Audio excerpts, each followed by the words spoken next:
నేను వాడపల్లి నుంచి వచ్చాక రుబ్బు, చట్నీ కూడా ఆడుకుని పెట్టుకున్నానండి. ఎందుకంటే నేను వాడపల్లి వెళ్ళిన రోజు భోజనం చేయను, టిఫిన్ చేస్తాను.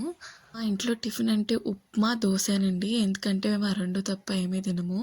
మార్నింగ్ టైము నేను లంచ్ చేయలేదండి. మా వారికి లంచ్ చేయకుండా వెళ్ళిపోయాననమాట.